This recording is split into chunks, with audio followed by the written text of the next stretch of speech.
तो आज हमारा एक टॉपिक है, कल हमने किसके बारे में पढ़ा था? Intensity of electric field at N axial position पढ़ा था कि एक्सियल पोजीशन में इलेक्ट्रिक फील्ड इंटेंसिटी क्या होगी। ठीक है, एक बच्चे का डाउट था कि electric intensity of electric field at an equatorial point समझ में नहीं आ रहा था, तो आज इसके ऊपर वीडियो है। ठीक है, तो इसको ध्यान से समझेंगे कि इक्वेटोरियल पॉइंट डायपोल, ठीक है, क्या है। ये केस सेकंड है, दूसरा केस है। देखो पहले हमने चार्ज कहाँ रखा था? डायपोल के जस्ट बराबरी में, मतलब एंड पे। अब हमें डायपोल के इक्वेटोरियल मतलब होता है कि डायपोल, जैसे डायपोल है, डायपोल क्या हुआ? डायपोल क्या होता है? माइनस क्यू से लेकर प्लस क्यू। ठीक है, तो पूरा खेल इसमें डायग्राम का ही है। डायग्राम को बिल्कुल ध्यान से समझना इसलिए। ठीक है, माइनस क्यू से लेकर प्लस क्यू तक क्या होता है? एक डायपोल। इसका ओरिजिन होता है O, होता है नहीं होता? यहाँ से यहाँ तक की डिस्टेंस कितनी लेते थे हम? L, और यहाँ से यहाँ तक की डिस्टेंस L। ठीक है, अब इक्वेटोरियल पॉइंट क्या होता है? डायपोल को जो बराबर बराबर पार्ट में डिवाइड कर दे, वो क्या कहलाएगा? इसका इक्वेटोरियल पॉइंट। तो वो यहाँ पे होगा और यहाँ पे भी हो सकता है, ऊपर हो सकता है और नीचे भी हो सकता है। ऐसा कोई मतलब कोई जबरदस्ती है कि ऊपर ही लेना? नहीं, चाहो तो नीचे ले लो, है ना, जहां तो मानो। हमने कहा ले लिया? ऊपर ले लिया। ठीक है, अब ऊपर ले लिया। अब देखेंगे यहाँ पे हमने टेस्ट ऑफ P ले लिया। ठीक है, इसको ज्वाइन कर देंगे। ठीक है, ज्वाइन कर दिया। अब ध्यान देंगे यहाँ पे। ठीक है, अब यहीं पे ध्यान देने वाली बात है। क्या है? देखो जो प्लस चार्ज है, प्लस चार्ज की इलेक्ट्रिक फील्ड इंटेंसिटी कहाँ होती है? आउटवर्ड डायरेक्शन में या इनवर्ड डायरेक्शन में? कहाँ होती है? आउटवर्ड। और माइनस चार्ज की कहाँ होती है? इनवर्ड। तो हम इसकी इलेक्ट्रिक फील्ड इंटेंसिटी देखेंगे कहाँ जाएगी? बाहर की तरफ। प्लस चार्ज को कहाँ फेंकेगा? बाहर की साइड। तो ये इलेक्ट्रिक फील्ड इंटेंसिटी किसकी? प्लस चार्ज की हो जाएगी, हो जाएगी इलेक्ट्रिक। और माइनस चार्ज कहाँ खींचेगा? इसे अंदर की तरफ, मतलब इसे अपनी तरफ खींचने की कोशिश करेगा या नहीं करेगा? इसकी कहाँ हो जाएगी? इसकी कहाँ हो जाएगी? अंदर की तरफ हो जाएगी, नहीं जाएगी? अब देखो हमने क्लास 11 में पढ़ा था कि जब भी कुछ ऐसी चीजें तिरछी हो जाए तो हमें उसको किसमें ब्रेक करना पड़ता? कंपोनेंट में। किसमें करना पड़ता? कंपोनेंट। अब कंपोनेंट को समझने के लिए हम ध्यान से यहाँ पे समझ लेंगे साइड में कहीं पे। ठीक है, देखो ये हमारा है प्लस, मतलब point P charge, point P है, और ये क्या है? Electric field intensity plus Q charge की वजह से, और ये माइनस Q चार्ज की वजह से। ठीक है, ये हमारा क्या था? P पॉइंट था, टेस्ट चार्ज रखा हुआ था। अब देखो हम इसके अब हम पहले किसके कंपोनेंट को ब्रेक करते? पहले माइनस के।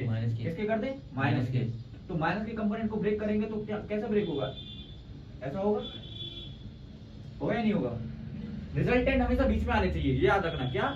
रिजल्टेंट हमेशा कहाँ है? बीच में। तो रिजल्टेंट हमारा कहाँ गया? बीच में। अब इसका रिजल्टेंट बीच में कैसे आएगा? एक लाइन तो ये ड्रॉ है ही, एक और इसके ऊपर ड्रॉ कर दें, इसका रिजल्टेंट भी कहाँ जाएगा? बीच में। अब देखो ये हमने किसके लिए निकाला था? माइनस चार्ज पे निकाला। तो यहाँ पे कंपोनेंट जब ब्रेक करेंगे, अब हम इसको यहाँ पे लेकर आ जा रहे हैं। ठीक है, ये कंपोनेंट ब्रेक करना समझ में आ गया। अब इसको हम यहीं पे लेकर आ जा रहे हैं। देखो तो माइनस चार्ज की वजह से पहले यहाँ पे देखो, जो ये जो पॉइंट P है, टेस्ट चार्ज है, हमने माना कि ये थीटा एंगल पे है। कितने पे? Theta angle. यहाँ से एंगल कितना है इसका? थीटा। अब देखो हमने जैसी माइनस चार्ज की इंटेंसिटी को ब्रेक किया कंपोनेंट में, तो ऐसा ब्रेक होगा। अब ये थीटा है तो ये भी क्या होगा? थीटा ही होगा। क्यों होगा? Alternate angle. अरे क्या होगा? अल्टरनेट एंगल पढ़ा है ना? अल्टरनेट एंगल हो गया, थीटा में ब्रेक हो जाएगा। अब माइनस चार्ज के लिए जरा ध्यान देखिए, थीटा के पास वाला हमेशा कंपोनेंट किसमें ब्रेक होता? कॉस में। किसमें होता? Cos theta. किसमें होता? Cos theta. और थीटा से जो दूर होता है वो किसमें होता? Sine theta. तो यहाँ पे क्या हो जाएगा? ये E minus Q cos theta. यहाँ पे क्या जाएगा? E minus Q sine theta. समझ में आ रहा? सेम यहीं पे करेंगे। थीटा के पास वाला देखो, ये किसके लिए था? माइनस चार्ज की वजह से था। अब प्लस चार्ज की वजह से देखेंगे, थीटा के पास वाला कंपोनेंट किसमें ब्रेक होगा? कॉस में। तो यहाँ पे भी क्या जाएगा? E प्लस कॉस थीटा हो जाएगा। अभी देखो इसका एक और कंपोनेंट कहाँ जाना था? ऊपर की डायरेक्शन में, ऊपर की डायरेक्शन में बना दिया। और अब ये किसमें होगा? E plus Q sine theta. होगा या नहीं होगा? समझ में आया? प्लस क्यों आया? देखो प्लस इसलिए आया क्योंकि हम किसके लिए निकाल रहे हैं? प्लस वाली चार्ज के लिए निकाल रहे हैं, नहीं निकाल रहे? इलेक्ट्रिक फील्ड प्लस की ब्रेक किए तो ऊपर प्लस, और नीचे माइनस की किए तो नीचे माइनस। क्लियर है? पूरा फिगर समझ में आ गया नहीं आ गया? बिल्कुल आसान था फिगर। देखो हमने क्या किया, यहाँ पे एक थीटा था तो यहाँ किसके? माइनस चार्ज की वजह से E minus Q cos theta, और प्लस चार्ज की वजह से कितना? E plus Q cos theta, और ऊपर प्लस चार्ज की वजह से E plus Q sin theta, और नीचे E minus Q sin theta. समझ में आ रहा है नहीं आ रहा? इतना क्लियर है? कोई डाउट तो नहीं है इसमें? चलो ठीक है, हम ये कंपोनेंट ब्रेक कर रहे थे, हम कंपोनेंट ब्रेक करना सीख गए। अब देखो अब इस पॉइंट P की हमने यहाँ से ओरिजिन से कितनी डिस्टेंस ले ली, r, कितनी ली, r। कल भी हमने लिया था ना, ओरिजिन से हमने डायपोल के ओरिजिन से लेकर उस पॉइंट P तक की डिस्टेंस कितनी ली थी, r ली थी। तो इसके ओरिजिन से इस पॉइंट P की डिस्टेंस कितनी लेंगे हम, r। कितनी ले ली, r। समझ में आ गया नहीं आ गया। अब देखो हम इस माइनस प्लस क्यू चार्ज से हम देखेंगे यहाँ P पॉइंट तक कितनी डिस्टेंस है। कल हमने यही तो देखा था कि प्लस चार्ज से उस पॉइंट चार्ज तक की दूरी कितनी, कितनी डिस्टेंस पे, हम आज भी यही देखेंगे। तो देखो हम पहले सबसे पहले क्या, इसको पॉइंट को नाम दे दो, इसे ए नाम दे दे रहे, इसे बी नाम दे दे रहे, ठीक है। समझ में आ गया। तो हम कौन सा ट्रायंगल उठाएंगे, ये 90 डिग्री पे है क्योंकि इक्वेटोरियल है, तो क्या रहेगा 90 रहेगा। तो यहाँ पे भी 90 होगा या नहीं होगा। अब देखो हम इन ट्रायंगल कौन सा ले लें,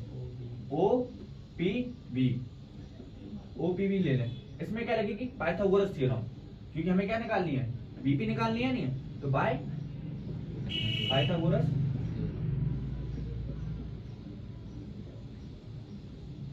हाइपोटेनियस का स्क्वायर। हाइपोटेनियस 90 के सामने में से क्या होता है, हाइपोटेनियस मतलब बीपी का स्क्वायर इक्वल्स टू ओबी का स्क्वायर मतलब बेस का स्क्वायर प्लस परपेंडिकुलर क्या है, ओबी का स्क्वायर। समझ में आ रहा। अब देखो बीपी कितना है, बीपी हमें निकालना है डिस्टेंस, तो बीपी का स्क्वायर ऐसे ही रखो।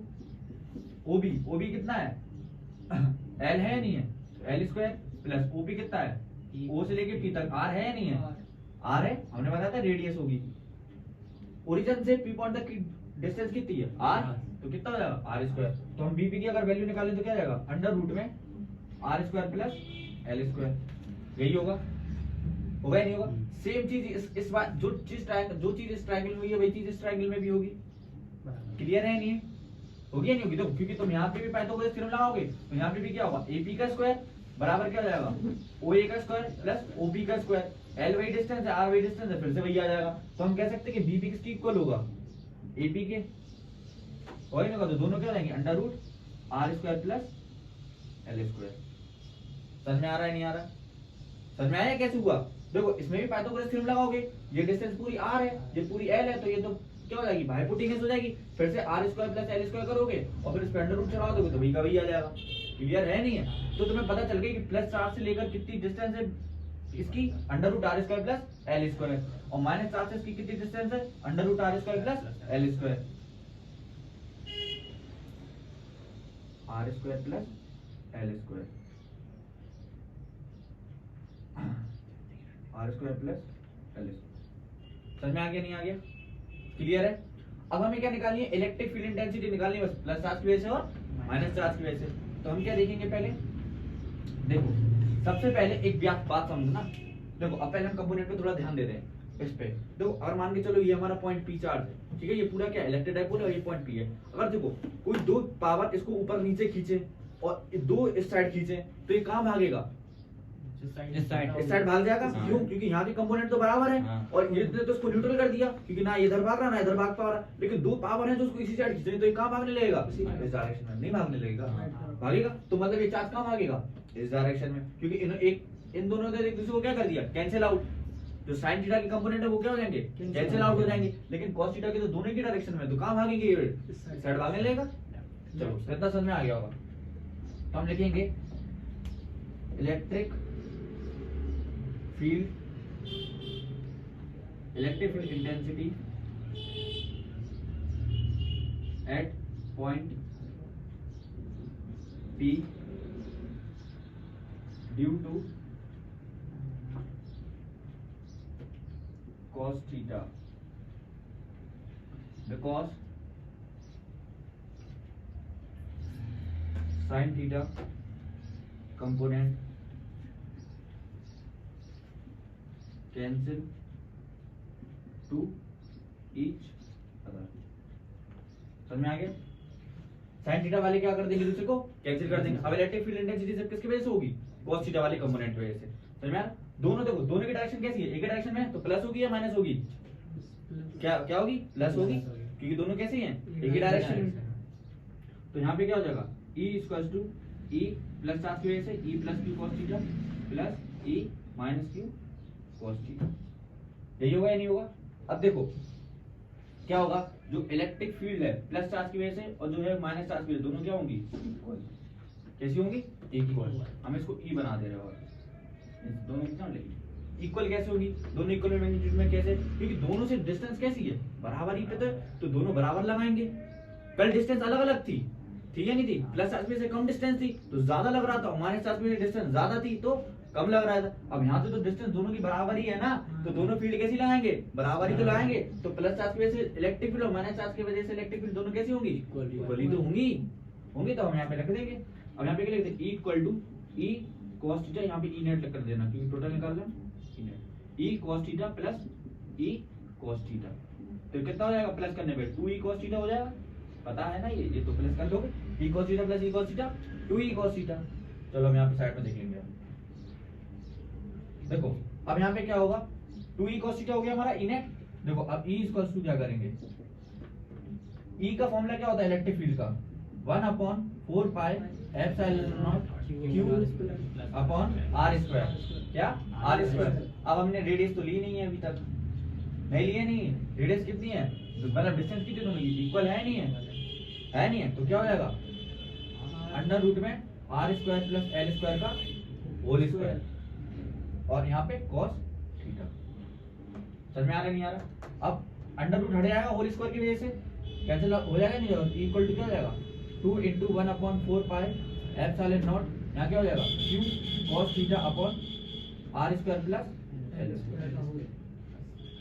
ये होल स्क्वायर से तो रूट हट गया। अब इसको और आगे बढ़ाना है तो और आगे बढ़ा देंगे हम, कैसे, देखो cos थीटा यूज करें हम, cos theta equals to, cos theta क्या होता है बेस अपॉन हाइपोटेन्यूज। अच्छा यहाँ पे थीटा ये है तो बेस क्या हो जाएगा, बेस क्या होगा ये होगा, और हाइपोटेन्यूज क्या होगी ये हो जाएगी, तो क्या हो जाएगा L upon are square plus L square. हम इसमें पुट कर सकते हैं cos थीटा की वैल्यू, करेंगे ई इक्वल्स टू कितना हो जाएगा ये 2/4 pi epsilon not q upon are square plus L square. cos theta की value l upon under root r. देखो अंडर रूट का मतलब समझते हो, पावर कितनी होगी हाफ, कितनी होगी हाफ। तो हमें से एक काम करें, R square plus L square की पावर क्या लिख दे रहा है 1/2 लिख दें। अब देखो बेस सेम है तो पावर क्या हो जाती है ऐड, जानते हो तो इसकी पावर कितनी है 1, और 1 प्लस हाफ करोगे कितना आएगा 3/2 आएगा नहीं आएगा। तो ई इक्वल्स टू कितना हो जाएगा 2/4 pi epsilon not q upon are square plus L square की पावर 3/2। समझ में आ गया, इतना क्लियर है नहीं है। ये हमारा क्या है आंसर। अब हमें किसके लिए निकालना होगा, फॉर आइडियल डायपोल। किसके लिए, आइडियल डायपोल। बताया नहीं मतलब किसके लिए निकालेंगे हम, फॉर आइडियल डायपोल के लिए चेक करेंगे। आइडियल डायपोल मतलब बताया था ना, जिसकी जो क्या हो एल बहुत छोटा हो, किससे आर से, तो आर स्क्वायर भी क्या होगा एल स्क्वायर से काफी बड़ा होगा, तो एल स्क्वायर को क्या कर देंगे फिर हम यहाँ से नेग्लेक्ट कर देंगे, और हम इसके बाद आगे देंगे। चलो पहले इसका स्क्रीनशॉट ले लो।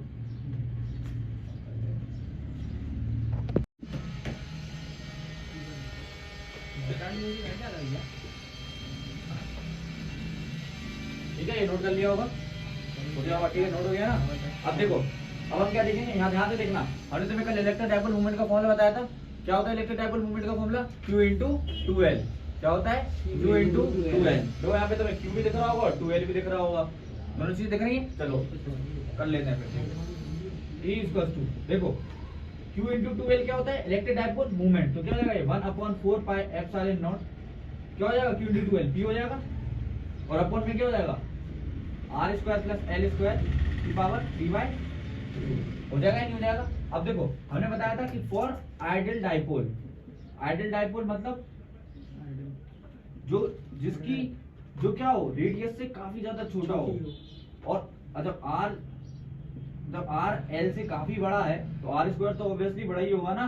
हम ऐसे कहें कि 4 बड़ा है 2 से, हम कहें इसका स्क्वायर भी तो बड़ा ही होगा, बहुत ज्यादा बड़ा नहीं हो जाएगा, होगा या नहीं होगा, दूसरी बात है। तो इसको क्या कर देंगे हम एल स्क्वायर को नेग्लेक्ट कर देंगे, नेग्लेक्ट कर देंगे। जब इसको एल स्क्वायर को नेग्लेक्ट कर दोगे तो यहाँ पे क्या हो जाएगा E equals to 1/4 pi epsilon naught P upon अब आर स्क्वायर की पावर 3/2 बचेगा, इससे कैंसिल हो जाएगा नहीं हो जाएगा। तो E इक्वल्स टू क्या आ जाएगा 1/4 pi epsilon naught P upon R। ये है E इक्वेटोरियल के लिए इलेक्ट्रिक फील्ड इंटेंसिटी। समझ में आया नहीं आया। अब देखो हम थोड़ा सा क्या देखेंगे, एक चीज देखेंगे जो एग्जाम में पूछते हैं। एग्जाम में क्या पूछते हैं, अब एग्जाम में पूछने वाली बात क्या है ये ध्यान देंगे हम। एग्जाम में ये पूछते, देखो यहाँ पे हम इलेक्ट्रिक फील्ड की इंटेंसिटी दिख रहा है किस डायरेक्शन में, इंटेंसिटी इस डायरेक्शन में आ रहा है या आ रही, चार्ज कहाँ जा रहा, इस डायरेक्शन में, इंटेंसिटी किस डायरेक्शन में, इंटेंसिटी इस डायरेक्शन में। और यहाँ पे देखो जब इंटेंसिटी इस डायरेक्शन में और डायपोल की डायरेक्शन क्या है, डायपोल मूवमेंट की माइनस से प्लस की तरफ, तो माइनस से प्लस की तरफ किसकी डायरेक्शन है, डायपोल की। तो यही एग्जाम में पूछते हैं कैसी डायरेक्शन है दोनों की, एक स्ट्रेट और एक अपोजिट, कैसी है, अपोजिट या फिर एंटी पैरेलल कह देंगे। कैसी डायरेक्शन है, एंटी पैरेलल या फिर अपोजिट डायरेक्शन, कैसे एक दूसरे के एंटी पैरेलल है। यही पूछते हैं एग्जाम में कि इक्वेटोरियल में इंटेंसिटी, इलेक्ट्रिक फील्ड इंटेंसिटी और डायपोल मूवमेंट की डायरेक्शन कैसी होती है, तो कैसी होती है, एंटी पैरेलल या फिर अपोजिट। ठीक है, अब देखो एक रिलेशन और बता दें इधर भी, ई एक्सियल और ई इक्वेटोरियल में। कल हमने ई एक्सियल का फॉर्मूला पढ़ा था, ई एक्सियल का फॉर्मूला कल हमने ड्राइव किया था ना। ई एक्सियल का फॉर्मूला क्या था, 1 पाई 4 पाई epsilon not 2p upon r cube, यही था। अब देखो ई एक्सियल अभी हमने क्या निकाला, 1 पाई 4 pi epsilon p upon r cube निकाला। इतनी वैल्यू किसकी हो जाएगी, ये 2 को हटा दो, इतनी वैल्यू किसकी है, इक्वेटोरियल की है नहीं है, तो हम क्या लिख देंगे इसे 2 इंटू ई इक्वेटोरियल, ये रिलेशन है। हो जाएगा नहीं हो जाएगा, समझ में आया नहीं आया, ठीक है, इसको नोट कर लो जल्दी से।